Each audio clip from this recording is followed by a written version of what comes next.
हमसे जो जनजाति का जो एक परिचय है वो परिचय छीन लिया गया है। ये हमारा सबसे प्रमुख पहला मांग है कि कुड़मी जनजाति समुदाय को अनुसूचित जनजाति का सूची में सूचीबद्ध किया जाए, क्योंकि विरोध वो जिस तथ्यों को लेकर के कर रहे हैं वो तथ्य ही निराधार हैं। किसी भी जनजाति को अगर अनुसूचित सरकार कर रही है तो उसका सिर्फ रिजर्वेशन के लिए नहीं करती है। तो इसलिए हमारा प्रयास रहता है कि लोगों को वैचारिक रूप से एकजुट करें, विचारों से मजबूत करें लोगों को, और लोगों की चिंतन शक्ति को हम लोग जागृत करें। नमस्कार। अभी पर्व त्योहार का मौसम चल रहा है। बहुत जल्द कुछ ही दिनों में मकर पर्व हम लोग जैसे झारखंड में मनाते हैं टूसू पर्व के नाम से विख्यात है, और उस रंग में लोग रंग रहे हैं। जहाँ तहाँ आपको टूसू गीत सुनाई देंगे।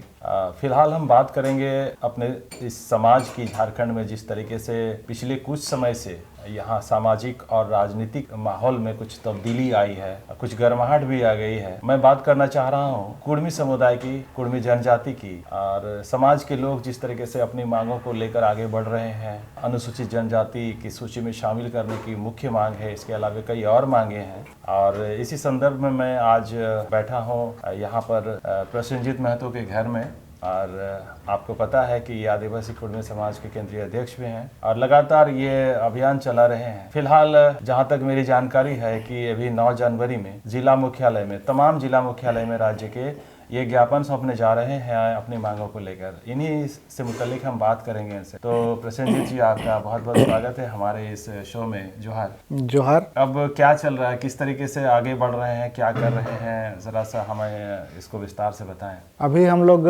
आदिवासी कुड़मी समाज संगठन के माध्यम से जो पिछले कई समय से जो हमारा मांग जो चली आ रही है, जिसमें हमारा कुड़मी जनजातीय समुदाय का जो हमारा जो पहचान है, उस पहचान को हम लोग कैसे वापस पाएंगे। इसके अलावा हमारी जो मातृभाषा है, हमारी जो संस्कृति है, हमारी परंपराएं हैं, इन सभी चीज़ों को लेकर के जो हमारा संघर्ष चल रहा है, इनको हम सरकार तक अपनी बातों को, अपनी आवाज़ को पहुंचाने के लिए अभी अगले 9 जनवरी 2023 को हम लोग प्रत्येक जिला मुख्यालय में जिला उपायुक्त महोदय के माध्यम से हम लोग राज्य सरकार और केंद्र सरकार तक अपनी मांगों को पहुंचाने के लिए ज्ञापन सौंपने जा रहे हैं। और इसके पहले आपको बता दें कि पिछले 28 दिसंबर 2022 को हमने राज्य के लगभग 60 प्रखंडों के प्रखंड कार्यालय में प्रखंड विकास पदाधिकारी महोदय के माध्यम से हमने राज्य सरकार को, माननीय मुख्यमंत्री महोदय को, हमने अपनी मांगों को ज्ञापन के माध्यम से पहुंचाने का काम किया है। और इसके लिए मैं अपने तमाम जो प्रखंड पदाधिकारी हैं, सदस्यगण हैं, उन सभी को मैं तहे दिल से धन्यवाद देता हूं, आभार प्रकट करता हूं और बधाई भी देता हूं कि वो जो इतना एक महत्वपूर्ण कार्य में अपना हिस्सेदारी निभाए हैं, अपनी जिम्मेदारी को निभाए हैं। तो आने वाले समय में उनका इतिहास ज़रूर लिखा जाएगा। तो अभी उसी का अगला कड़ी में हम लोग अभी 9 जनवरी 2023 को हम लोग जिला मुख्यालय में ज्ञापन सौंपेंगे। तो ये तैयारी हो गई है आपकी, ज़्यादा दिन बचे नहीं हैं। मांगें जो है उस पर हम जाएंगे। अभी खास तौर पे अनुसूचित जनजाति में शामिल करने की जो मांग है वो तो है ही, ये सबसे मुख्य मांग है। इसके अलावा क्या क्या और मांगे हैं समाज के लिए? अनुसूचित जनजाति में शामिल करने की मांग तो हमारी काफ़ी समय से चली आ रही है और ये हमारा मुख्य मांग है, क्योंकि ये हमारा जो है ये मूल पहचान से जुड़ा हुआ है। एक्चुअली ये जो है हमारा जो परिचय है, जो हम एक कुड़मी जनजाति हैं, और हमसे जो जनजाति का जो एक परिचय है वो परिचय छीन लिया गया है। और 1950 में जिस तरीके से हमें छोड़ दिया गया है सूची में शामिल करने से, तो हम अपना जो संवैधानिक अधिकार है और अपने मूल परिचय को पाने के लिए हमारा ये आइडेंटिटी का लड़ाई है। ये हमारा सबसे प्रमुख पहला मांग है कि कुड़मी जनजाति समुदाय को अनुसूचित जनजाति का सूची में सूचीबद्ध किया जाए। इसके अलावे प्रत्येक जनजाति की एक जनजातीय भाषा होती है, उसी तरह हमारी भी कुड़मी जनजाति समुदाय की भी एक अपनी स्वायत्त कबीलावाची जनजातीय मातृभाषा है, जिसे हम कुड़माली के नाम से जानते हैं। जैसे हो की हो, मुंडा की मुंडारी, संताल की संताली, उसी तरह कुड़मी की मातृभाषा कुड़माली। तो हमने देखा कि जो भारत में जो जनगणना होती है प्रत्येक 10 साल में, तो उस जनगणना का जो भाषा कोड होता है, भाषा का जो सूची होता है, उस भाषा का सूची में कुड़माली भाषा का कोड 1961 के बाद से ही उसमें छूट गया है, मतलब छूटा हुआ है। तो उसको भी हमने जोड़ने के लिए राज्य स्तर से लेकर के केंद्र स्तर तक हमने लगातार प्रयास किया है। तो वो भी हमारा एक मांग इसमें शामिल रहेगा, कि कुड़माली भाषा को स्वतंत्र रूप से भारत की जनगणना के भाषा सूची में शामिल किया जाए और साथ ही जो सारना धर्म कॉलम है उसको भी लागू किया जाए। इसके अलावा कुड़माली भाषा को चूँकि जनजातीय भाषा है और इसे क्षेत्रीय भाषा के सूची में अभी रखा गया है, तो हमने इसमें तर्क के आधार पर ये निवेदन किया है कि चूँकि ये एक जनजातीय भाषा है, जिसे विभिन्न विद्वानों ने और हाल ही में झारखंड के यूनिसेफ के सहयोग से झारखंड सरकार ने भी एक सर्वे कराया था, उसमें भी कुड़माली भाषा को जनजातीय भाषा का मान्यता दिया गया है। तो सरकारी रूप से कुड़माली भाषा को जनजातीय भाषा की मान्यता देते हुए उसको 8वीं अनुसूची में दर्ज किया जाए। इसके साथ ही कुड़माली भाषा की जो पढ़ाई है प्राथमिक विद्यालय स्तर से लेकर के विश्वविद्यालय स्तर तक, इसको विश्वविद्यालय स्तर में तो पढ़ाई हो रही है, लेकिन प्राथमिक विद्यालय स्तर से लेकर के इसको शुरू किया जाए। और सबसे जो महत्वपूर्ण बात है इसमें कि उन भाषा का पढ़ाई कराने के लिए प्रत्येक स्थान पर मतलब यथोचित संख्या में अध्यापक और प्राध्यापकों की नियुक्ति की जाए, ये एक महत्वपूर्ण बात है। इसके अलावा कुड़माली भाषा के लिए अभी हम लोग देखते हैं झारखंड में यहाँ खास करके कुरमाली के नाम से पढ़ाते हैं। तो जिस तरह कुड़मी और कुर्मी का कन्फ्यूजन क्रिएट करके हमारे आइडेंटिटी के साथ एक षड्यंत्र रचा गया, उसी तरह कुड़माली भाषा को यहाँ कुरमाली लिख करके जनगणना में भी हमने देखा कि उसको करमाली के साथ मिक्स कर दिया जाता है। तो ये सब चीज़ें ना हो, और चूँकि विभिन्न विद्वानों ने इसे कुड़माली ही मतलब लिखा है और कहा है, इसको प्रमाणित भी किया है, तो कुरमाली शब्द को संशोधन करके उसको कुड़माली के रूप में उसको प्रयुक्त किया जाए। ये हो गया। इसके बाद हमारी मांग है कि कुड़माली भाषा के लिए एक एकेडमिक बोर्ड और एक कल्चरल बोर्ड का भी गठन होना चाहिए, ताकि इस भाषा से संबंधित जो एक विशिष्ट संस्कृति इस राज्य में या इस देश में चली आ रही है, ये हमारे झारखंड, पश्चिम बंगाल, उड़ीसा, असम तक में फैला हुआ है, तो वो जो संस्कृति है वो संस्कृति का संरक्षण हो सके, जो देश के लिए भी बहुत ज़रूरी है, क्योंकि ऐसे कई अहम चीज़ें इस संस्कृति के अंदर में समाहित हैं जो देश के लिए काफ़ी लाभदायक है। तो इसको संरक्षण करने के लिए कल्चरल बोर्ड का भी गठन होना चाहिए। इसके बाद हम लोग का जो धर्म स्थल होता है, जैसे जहिरा थान है, सारना थान है, गुड़ाम थान है, तो इन सभी चीज़ों का, इन सभी स्थानों का घेराबंदी और सौंदर्यीकरण होना चाहिए। और इसमें महत्वपूर्ण बात यह है कि ये जो काम जो मिले, ये अभी जो प्रक्रिया चल रहा है वो कहीं ना कहीं त्रुटिपूर्ण है, उसमें संशोधन करते हुए उस काम को उस गांव के, उस मोहल्ला के जो पारंपरिक ग्राम प्रधान होते हैं, जो सदियों से उस गांव को एक दिशा देते हुए आ रहे हैं, उन पारंपरिक ग्राम प्रधान को ही, और जो वहाँ के पारंपरिक पुजारी हैं, जो जिसे हम लोग लाया पहान या देहरी कहते हैं, उनको, और पारंपरिक ग्राम प्रधान मतलब महतो हुआ, मुंडा, सरदार, माझी, इन लोगों को ही वहाँ पर उसका प्रतिनियुक्ति करना चाहिए। इसके साथ ही हमारा और भी मांग है कि जैसे हमारे जो महापुरुष हैं, जैसे चुआड़ विद्रोह के महानायक शहीद रघुनाथ महतो हुए, संताल हुल के वीर शहीद चानकू महतो हुए, झारखंड आंदोलन में कई जो शहीद हुए हैं हमारे, वीर शहीद शक्तिनाथ महतो, वीर शहीद निर्मल महतो, तो इनकी जीवनी को पाठ्यक्रम में शामिल किया जाए और उनकी वीर गाथाओं को जनता के सामने लाया जाए, ये भी हमारा एक मांग है। इसके साथ ही हम चाहते हैं कि मुख्य रूप से जो हमारे पर्व त्योहार हैं, इनमें अभी सरकारी छुट्टी बहुत कम देखने को मिलता है। तो चूँकि ये हमारे स्थानीय के हिसाब से और इन संस्कृति में भी सरकारी छुट्टी अवकाश होना चाहिए, तो हमारा मांग है करम पर्व में जो मुख्य पर्व है, करम पर्व हुआ, बांदना या सोहराई पर्व हुआ, इसके बाद टुसु पर्व हुआ, तो इन पर्वों में सरकारी छुट्टी कहीं किसी में 2 दिन, किसी में 3 दिन, इस तरह से हमने उसमें रख करके मांग किया है। और अभी राज्य में, खास करके झारखंड राज्य में, झारखंड अलग होने के बाद तक आज तक स्थानीय नीति और नियोजन नीति का निर्धारण नहीं हो पाया है। तो हाँ, इसमें हमारा ये मांग है कि खतियान के आधार पर, चाहे वो अंतिम सर्वे सेटलमेंट ही क्यों ना हो, खतियान के आधार पर स्थानीय नीति और नियोजन नीति लागू होना चाहिए। और एक सबसे बड़ी जो विडंबना यहाँ देखने को मिलती है, यहाँ विभिन्न सरकारी और गैर सरकारी परियोजनाओं के माध्यम से यहाँ के जो स्थानीय मूल बासिंदा हैं, उनकी ज़मीनें जिस तरह से वो अपने बेदखल हो जाते हैं, विस्थापित होते हैं, तो विस्थापन का जो दर्द उन्हें झेलना पड़ता है और उसका कहीं मतलब जो उचित जो एक उनको हक मिलना चाहिए वो नहीं मिलता है, तो उसके लिए विस्थापन नीति सही तरीके से बनना चाहिए। और उसके लिए हमने इसमें मांग किया है कि उचित मुआवजा होना चाहिए, उपयुक्त नौकरी मिलना चाहिए, और साथ ही सबसे इम्पोर्टेंट इसमें पॉइंट है कि वाजिब हिस्सेदारी होना चाहिए, वाजिब हिस्सेदारी मिलना चाहिए। तो इन सभी मांगों को लेकर के हम ये ज्ञापन जिला मुख्यालय कार्यालय में जिला उपायुक्त महोदय के माध्यम से राज्य सरकार और केंद्र सरकार तक पहुंचाने का काम करेंगे। मांगे जो है बहुत सारी हैं, और जिस तरह से आपने बताया, जिस तरह से जिक्र किया शुरू से लेकर आखिर तक, ये लगता है कि बहुत सारी जो अभी मांगे हैं जायज़ भी हैं। अब तय करना है सरकार को कि इन मांगों पर विचार कैसे करें, किस तरह से लागू करें। सवाल है समाज का, अपने समाज का, जिन लोगों में अभी भी वो जागरूकता नहीं आई है, जो आप लोग कर रहे हैं, संगठन के माध्यम से लोगों को जगाने का काम कर रहे हैं। आपस में एक मुझे लग रहा है कि जिस तरह से परिदृश्य नज़र आ रहा है कि आपस में अलग अलग तरीके से हम गुटों में बटे हुए हैं, या तो बातों को अच्छी तरह से समझ नहीं पा रहे हैं। जब तक एक होता है कि मजबूती नहीं आएगी, हम ज़्यादा से ज़्यादा तादाद में लोग नहीं जुटेंगे, तब तक प्रेशर भी नहीं बन पाता है सरकार पर। तो वो उसके लिए क्या कुछ कर रहा है, कुछ अभियान भी चला रहे हैं आप लोग?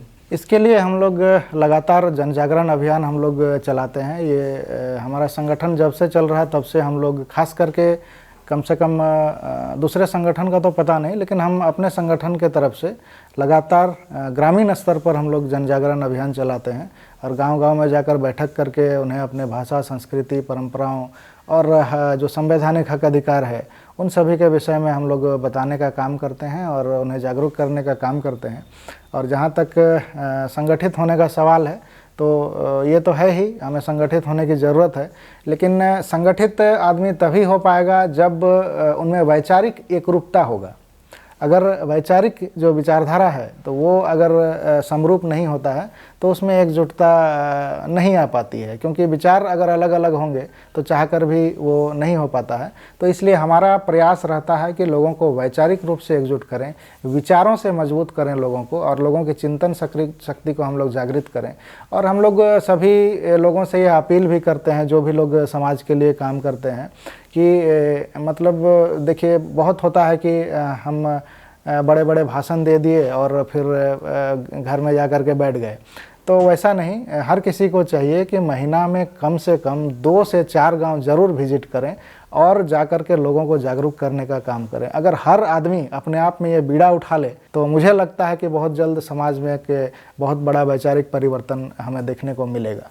समाज में बदलाव तभी आता है जब लोग जागते हैं, और जागना भी ज़रूरी है, क्योंकि हक की लड़ाई है ये। अब सरकार है, सरकार पर दबाव जब तक नहीं बनता है तब तक सरकार कोई बात नहीं सुनती। ऐसी परंपरा ही चली है ये लोकतंत्र में।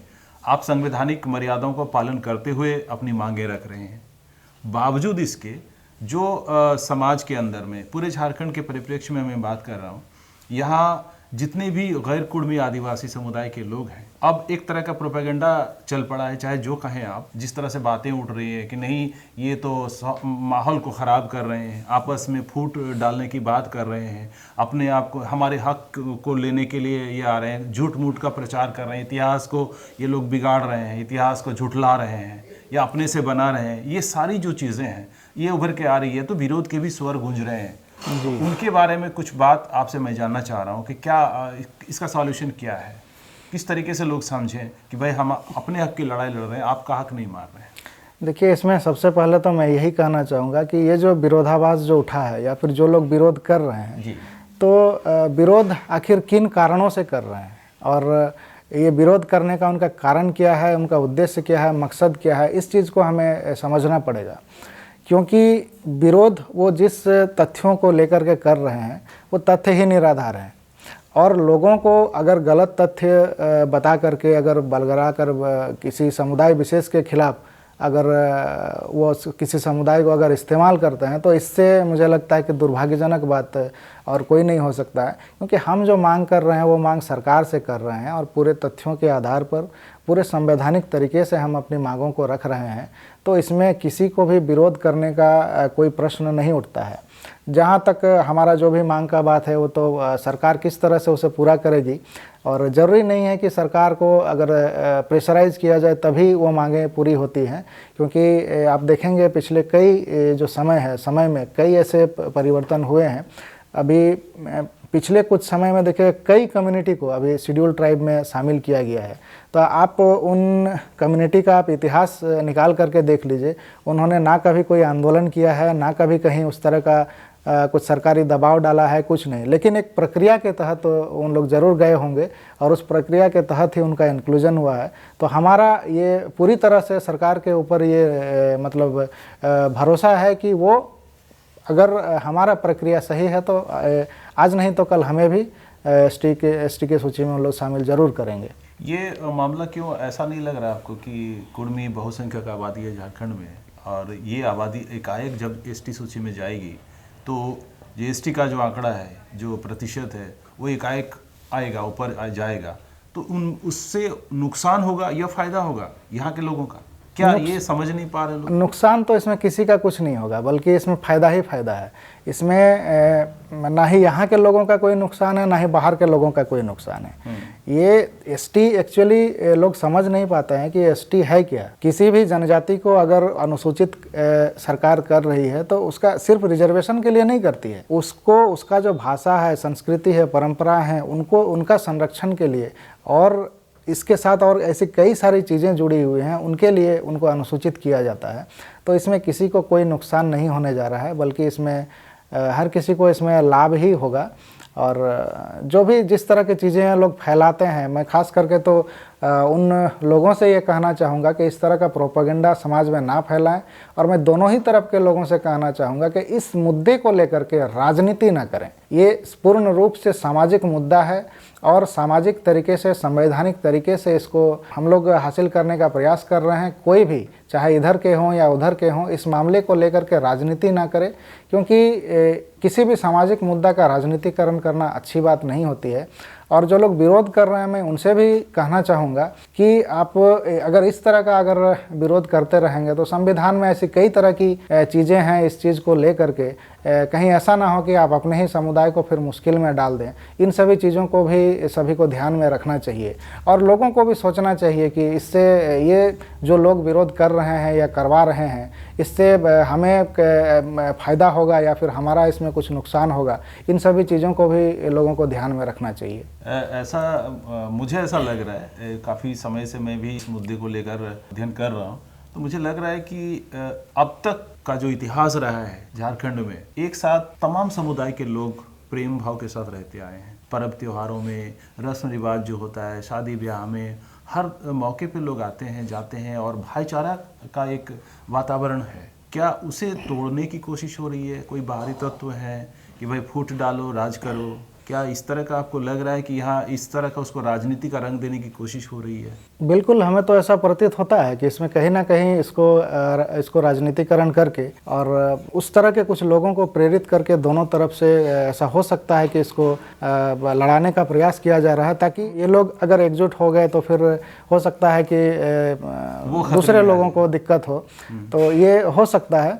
और चूंकि देखिए, ये जो इस तरह की जो चीज़ें होती हैं, ये तो हर किसी को समझ में आना चाहिए कि कहीं से भी ये सही नहीं होता है, गलत होता है। क्योंकि हम तो कई सदियों से हम लोग एक साथ रहते आ रहे हैं, भाईचारे के साथ रहते आ रहे हैं। अभी भी जो हम लोग पर्व मनाते हैं, उन सभी पर्वों में हम लोग एक दूसरे के घर जाते हैं, पीठा पकवान आदान प्रदान होता है ना, बहुत तरह की चीज़ें होती है, साथ में नाचना गाना। तो ये सभी चीज़ें अगर इस तरह की होंगी, आज इस तरह का एक माहौल पैदा कर दिया जा रहा है कि एक समुदाय को दूसरे समुदाय के साथ सीधा इसमें मतलब एक आपसी टकराव का स्थिति में लाने का प्रयास किया जा रहा है। कहीं से भी ये ना ही ये कानूनी, मतलब एक गैर कानूनी तो हो ही रहा है, और कहीं से भी ये सामाजिक रूप से ये न्याय संगत नहीं हो रहा है। बहुत ही एक गलत दिशा में लोगों को भटकाने का काम किया जा रहा है। इस भटकाव से लोगों को बचने का ज़रूरत है, दोनों तरफ के लोगों को बचने का ज़रूरत है, और आपसी सौहार्द को बनाए रखना है और अपनी समाज को विकसित करने के लिए, अपने समाज के विकास के लिए एक दूसरे का सहयोग करते हुए, एक दूसरे की भावनाओं का सम्मान करते हुए हमें बात करनी चाहिए। मतलब अपना विवेक का इस्तेमाल हम करें जो हमें अच्छा लगता है हम करें, दूसरे के बहकावे में न आए। और जहाँ तक कुर्मी समाज की बात है, लगातार अभियान चला रहे हैं आप लोग, तथ्यों के साथ आगे बढ़ रहे हैं पूरे संवैधानिक मर्यादा को लेकर। इसमें क्या है कि हम लोग जो हैं, देखिए कुर्मी समुदाय जो है ये एक जनजाति है, समुदाय है, ये तो सभी जानते हैं। और लेकिन 1950 के बाद से अभी तक ये 72 वर्ष हो गए। इन 72 वर्षों में कुर्मी जनजाति समुदाय एसटी का सूची में शामिल नहीं रहने के बावजूद भी अपनी भाषा, संस्कृति, परंपरा, सारी चीज़ों को बरकरार रखे हुए है। ये अपने आप में एक बहुत बड़ी बात है। तो इन चीज़ों को हमें और भी मतलब संवर्धन करने का, संरक्षण करने का ज़रूरत है, जो कि हम लोग करते हैं, मतलब लगातार जन जागरण के माध्यम से। तो इसी तरह की चीज़ों को जो दूसरे जो समुदाय हैं, जो लोग अभी अनुसूचित हैं, उन्हें भी अपने समाज के अंदर में ऐसे काम सभी को करने का ज़रूरत है। वो लोग करते भी हैं, लेकिन इसे और, क्योंकि हमें ये भी देखने को मिलता है कि कई मामलों में वो अनुसूचित रहने के बावजूद भी अपनी भाषा और संस्कृति परंपराओं का संरक्षण नहीं कर पाए हैं। तो इस 70 सालों में वो अनुसूचित होने के बावजूद अगर ऐसा नहीं कर पाए हैं, तो मुझे लगता है कि ये एक बहुत बड़ी विडंबना है। लेकिन हमने अनुसूचित नहीं होने के बावजूद भी इन चीज़ों को बचाने का भरपूर प्रयास किया है और लगातार हम लोग प्रयासरत हैं। और इन्हीं सब चीज़ों को लेकर के जो हमारी ये मांगे हैं, उन्हीं सब चीज़ों को लेकर के एक दूसरे का हाथ बटाएं, एक दूसरे के सहारे आगे बढ़ें, तभी झारखंड के तमाम जो आदिवासी समुदाय के लोग हैं उनका कल्याण संभव है। अब आने वाले समय में ये सब कुछ तय होगा, सरकार का रुख क्या होगा, ये जो मांग है आदिवासी समाज की, ये कुर्मी जनजाति की, कुर्मी जनजाति अपने आप को जो कहते हैं कुर्मी जनजाति समुदाय के लोग हैं, जनजाति रहे हैं, किन्हीं कारणों से वो सूची से अलग कर दिए गए। तो ये नई कोई मांग नहीं है, ये फिर वापस अपनी घर वापसी की बात कर रहे हैं और किसी का कोई हक यहाँ पर छीनने की कोई बात नहीं हो रही है। तो इन सब चीज़ों को हमें समझना होगा, पूरी तरह से न्यूट्रल होकर सोचना पड़ेगा। कोई पूर्वाग्रह से ग्रसित होकर इन सब चीज़ों को हम ले नहीं सकते हैं अच्छे तरीके से। आपसे काफ़ी बातें हुई, खास करके 9 जनवरी बहुत जल्दी आ रहा है, उसमें आप लोग जिला मुख्यालय में जाके अपनी मांगे रख रहे हैं कुर्मी जनजाति को मतलब दर्जा देने के लिए, सरकारी मान्यता देने के लिए एक जो मांग है, उसके अलावा कई मांगों का जिक्र आपने किया, उसको लेकर आप लोग ज्ञापन दे रहे हैं और इसी तरीके से सिलसिलेवार तरीके से जो आपका अभियान आगे बढ़ रहा है, आप इसके लिए बहुत बहुत बधाई। किस तरीके से कुर्मी जनजाति का उत्थान हो सकता है और पूरे झारखंड के एवज में, झारखंड के परिप्रेक्ष्य की बात करें कि झारखंड का किस तरीके से उन्नयन हो सकता है, ये सारी बातें हुई है। तो आपका इस बातचीत के लिए बहुत बहुत धन्यवाद। धन्यवाद। जोहार।